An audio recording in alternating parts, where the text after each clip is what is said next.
Buenos días. Buenos días a todos, grazas pola presenza. Para dar inicio a este simposio Martín Sarmiento, Historia Natural e todo o xénero de erudición, que conmemora, como xa saben todos os presentes e tamén os que nos están escoitando a través de internet, o 250 aniversario do pasamento de Frei Martín, que aos 77 anos de idade, por tanto, a unha idade avanzada para o que era na época, que se cumpren o día 7 de decembro deste ano. Pasou un cuarto de milenio, non soamente Frei Martín sigue vivo na memoria de todos, senón que tamén entre os estudosos segue medrando o aprecio pola súa obra, o asombro diante da súa erudición, a admiración pola modernidade do seu pensamento, e sigue sendo unha figura sobre a que se mantén de maneira permanente o estudo da súa vida e da súa obra. Algúns dos presentes e dos que participarán ao longo deste simposio participaron xa tamén naquel outro congreso celebrado a instancias tamén do Consello da Cultura Galega cando se cumprían os 300 anos do nacemento do Padre Sarmiento, que deu lugar a uns volumes de estudos que se editaron en colaboración coa Universidade de Santiago e non sei se tamén a Xunta de Galicia ou alguén máis, que marcaron realmente un fito no coñecemento da obra e da figura de Sarmiento. Era daquela presidente do Consello Figueira Valverde, e homenaxeábamos desa maneira o natalicio de unha figura extraordinaria dentro da cultura galega. Verán ao longo tamén, non somente da miña intervención moi breve, sino ao longo de todo o simposio, como tamén realmente Frei Martín foi sempre unha figura que foi acompañando o propio Consello da Cultura Galega ao longo de todos estes anos. Empezamos con Figueira Valverde, por iso mencionaba antes que foi o noso segundo presidente, pero todos os que foron sucedendo a Figueira Valverde foron se ocupando de algunha ou outra maneira tamén de manter viva a atención sobre a extraordinaria figura de Sarmiento con distinto tipo de iniciativas. Con ocasión desta efeméride destes 250 anos do pasamento, decidimos retomar o proxecto Obras de Martín Sarmiento, que o Consello da Cultura Galega puxera en marcha hai xa 2 décadas, no ano 2002, con ocasión tamén da dedicatoria do Día das Letras Galegas a Sarmiento naquel ano. Ese proxecto estaba xa naquel momento dirixido por Enrique Monteagudo, era presidente Carlos Casares, falecido en triste coincidencia o día 9 de marzo, xustamente a data do nacemento de Sarmiento, o 9 de marzo de 2002, é dicir, o ano que se dedicaba a Letras Galegas, falecía inesperadamente Carlos Casares e tomou a presidencia Alfonso Zulueta, que continuou adiante con este proxecto e, como xa dixen, dirixía xa entón Enrique Monteagudo. Tamén con ocasión desta efeméride actual, recuperamos o espacio web que o Consello da Cultura Galega puxera en marcha aquel ano. Estamos en fase de actualización dos contidos, de completar con outro tipo de materiais, etc., co firme propósito de mantelo actualizado en crecemento progresivo a partir de agora, para ofrecer a toda a cidadanía non somente unha biografía que recolla os últimos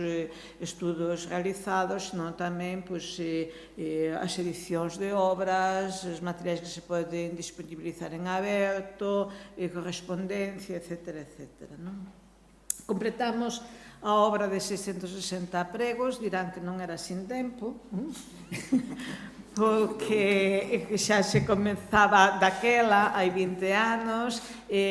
na metade deste periplo que nos trae ata agora, pois xa se editaron 3 dos 5 volumes, pero a obra quedou inacabada e, por fin, este ano podemos completala e será presentada esta tarde como parte nuclear deste simposio e, por lo tanto, non me deteño niso, non? Convocamos este simposio no que reunimos unha dúcia de expertas e expertos na obra salmentina que analizarán a grandeza da súa figura e a contribución de Frei Martín desde distintas perspectivas científicas ou distintos campos do saber, máis ben, non? E con eses traballos que se derivan deste simposio, pois publicaremos no ano próximo outro volume de estudos do que agardamos que sexa outro fito na historia dos estudos salmentinos como foron aqueles volumes do Congreso do Tricentenario, non? Remato xa cos agradecementos que deixo para o final como realmente a parte sustancial da miña intervención. Por un lado, a disponibilidade de Enrique Monteagudo para asumir e retomar a dirección do proxecto Sarmiento, completar a edición dos 660 pregos, sen dúbida, xa poden imaginar, aprazando ou desprazando outras obrigas que o terían ocupado durante todo este tempo, sen dúbida, coordinar o equipo de edición e organizar este simposio, por lo menos na súa parte científica.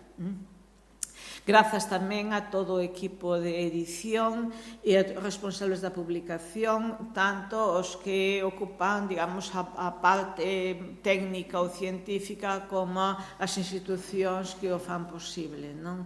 E serán todos mencionados esta tarde, deixolle a Enrique Monteagudo o privilexio de agradecer personalmente a todos e cada un, como sei que el quere, esta contribución. Grazas tamén á contribución solidaria e xenerosa dos membros da Comisión Técnica Temporal coordinadora dos fastos de Sarmiento que auxiliaron o coordinador neste e noutros cometidos. Quedamos obrigados para sempre con todos os relatores e relatoras pola xenerosidade e a prontitude con que aceptaron o noso convite para estar agora hoxe mañán aquí presentes, non? E, por suposto, con todos vostedes por nos acompañaren nun día que é importante para o Consello da Cultura Galega porque creemos que Frei Martín Sarmiento todo o merece. Moitas gracias.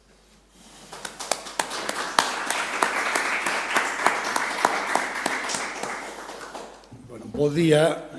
moitas grazas, señora presidenta. Como ela dixo que eu lle pedín que me deixase a mí un espazo máis extenso para agradecementos, de todas maneiras, os agradecementos máis personalizados en relación co libro que temos aquí o primeiro volume da obra de 600 pregos, vou nos facer pola tarde cando presente un pouco esta obra na miña intervención. Hoxe e agora, tamén para non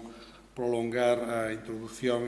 pois quero agradecer sobre todo ás persoas que aceptaron este convite, como acaba de decir ela, sobre todo as persoas que veñen de fora de Galicia, Joaquín Álvarez de Barrientos, Ernesto Zaragoza, pero, en fin, a todos vos, que casi todos estades aquí, que aceptastes este convite. A idea do simposio é justamente reunir unha serie de traballos que formen un volume de estudos sobre esta obra de 660 pliegos que, por suxestión de don Manuel Díaz y Díaz, no seu día do falecido e saudoso profesor Díaz y Díaz, decidimos retitular. O título da obra non é de Sarmiento, é do copista, que lle deu varios títulos, ademais, pero o que máis coñecido é a obra de 660 pliegos, co subtítulo de Historia Natural e todo género de erudición. Cando pensamos de publicar o libro, don Manuel dixo, hombre, publicar un libro titulado Obra de 660 pliegos, vamos, imos darlle a volta ao título, imos poñer o subtítulo como título de Historia Natural e todo género de erudición, e o subtítulo pasamos obra de 660 plegos. Como vedes, por este título de Historia Natural e todo género de erudición, realmente é unha obra enormemente polifacética, pero tamén, como vedes polo subtítulo, 660 plegos é unha obra enormemente extensa. Son 5 volumes grosos da colección Medina Sidonia, que fan 5 volumes grosos impresos, os que contei 6,5 millóns de caracteres, ou sea, 1,5 millón de palabras aproximadamente. Isto dá a idea da magnitude do desafío, falarei un poquinho máis pola tarde disto, pero agora quero deixar constancia que é un desafío que sin o equipo, tanto asesor como o equipo editorial, empezando polas persoas que foron a Sanlúcar de Barrameda a retratar, a facer a reproducción digital no archivo Medina Sidonia, empezando por aí, o equipo de edición empezou aí na reproducción digital, ou se queredes na miña entrevista a duquesa de Medina Sidonia, que foi moi interesante, pero foi un equipo moi extenso, sin o cal sería absolutamente imposible dar remate a esta hora. Isto vou no comentar un poquinho pola tarde. Agora quero vos chamar a atención sobre o programa dunha forma moi breve. O que intentamos foi que estivesen representadas, polo menos non todas, pero algunhas das principais facetas dos temas que están tratados nesta enciclopedia persoal, así, oceánica e un pouco laberíntica de Sarmiento. Entón, pois, tivemos a sorte de que o profesor Joaquín Álvarez Barrientos nos aceptase dar a conferencia inaugural. Eu creo que non exaxero, nem digo nada raro se digo que é probablemente un dos estudiosos hoxe, ou quizáis o que ten unha dedicación máis relevante ao traballo de Sarmiento, con unha serie de traballos interesantísimos sobre Sarmiento, sobre este aspecto do que vai tocar hoxe en parte, que é o Sarmiento como intelectual do seu tempo. E logo temos unha sesión de relatorios alrededor, digamos, do sector de humanidades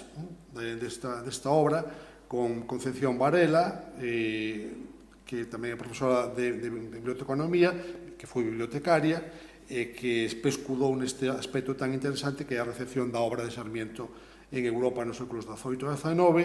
e XIX. Xosé Antón López Silva, que vai tratar sobre antigüidades, el formou parte do equipo editorial do libro e se encargou justamente da anotación das referencias antigas, referencias clásicas, latinas, sobre todo latinas e gregas. Podedes ver polos milleiros de notas que hai en todo o conxunto dos volumes, o inmenso traballo que supuxo isto, porque é unha das facetas realmente de Sarmiento, o seu coñecemento exhaustivo realmente da sabiduría clásica. E Gonzalo Navaza, que vai falar sobre a toponimia galega en Sarmiento. Pola tarde seguimos con esta beta máis de humanidades e tamén entramos ciencias sociais. Realmente a obra de 660 pliegos comeza como un tratado máis de socioloxía e economía que de outra cousa, e logo despois foi derivando para outros temas. E aquí temos o Ernesto Zaragoza Pascual, que é un dos grandes expertos na orde beneditina na España do século XVIII, vai tratar dese tema tan enigmático de por que o padre Sarmiento tomou hábito en Madrid e quen foron os seus mestres. A formación intelectual de Sarmiento é absolutamente incomprensible sin ter en conta o contexto da orde beneditina e dos proxectos culturais desta orde no século XVIII. O historiador, profesor tamén Pexerto Saavedra, vai falar o tema que serve de pretexto para o arranque desta obra. Teóricamente, un dos títulos que recibiu é sobre foros de los benedictinos, sobre benedictinos e os foros en Galicia. Foi o pretexto para empezar a escribir. E sobre este tema vai falar precisamente o profesor Pexerto Saavedra. Xan Carmona, que agora non nos pode acompañar, pero virá pola tarde, vai tratar sobre un dos aspectos máis relevantes, que as ideas económicas sobre a industria en Galicia, en Sarmiento, particularmente nesta obra, e o Xio Labarta foi un convidado un pouco de última hora, porque ele está preparando outra obra de Sarmiento, escrito sobre cetáceos, que vai editar a Fundación Penzol, e como tiña un traballo sobre os cetáceos, pois propúxonos que tratar deste tema aquí non vai estar no volume de estudos, é un poquinho engadido que fixemos o programa. Logo eu farei unha presentación máis por extenso da obra de 660 plegos para rematar a xornada de hoxe, e mañá imos tocar pola mañá outro dos grandes aspectos da obra, que son as ciencias naturais, o Francisco Díaz Fierros, que vai tratar do reino mineral, Fran Saborido, do mar e a pesca, na obra de Martín Sarmiento, e Xesús Cizco sobre un aspecto botánico, traducción de nomes vulgares a nomenclatura linneana. E remataremos cunha conferencia sobre paradigmas e achegas da química na obra de Sarmiento, no panorama das polémicas do seu tempo, da profesora tamén María Álvarez Lires, que é unha das grandes estudosas do aspecto, digamos, pensamento científico sarmentino. Quedan temas que se poderían tratar, por exemplo, quedan todos os temas que teñen que ver con matemáticas, con xeografía, con moitas outras cousas que se poderían tratar, pero creo que este abano de relatores e de relatorios cobre a parte, polo menos, sustancial dos asuntos máis relevantes que se tratan na obra de 660 plegos, que se tratan na obra de Sarmiento. Podedes notar que hai unha representación relativamente pequena do aspecto propiamente filolóxico, porque é certo que, ainda que ten lugar na obra de 660 plegos, a obra filolóxica de Sarmiento, sobre todo a referida á lingua grega, é a que está máis e mellor editada, máis e mellor estudada, e que aparece dunha maneira, digamos, un pouco secundaria dentro desta enciclopedia dos 660 plegos. Por tanto, con esta idea un pouco xeral do programa, reiterando o agradecemento, sobre todo as persoas que vi desde fora, pois, pola miña parte, señora Presidenta, quedaría presentado o simposio. Pois logo chamamos á mesa a Joaquín Álvarez Barrientos.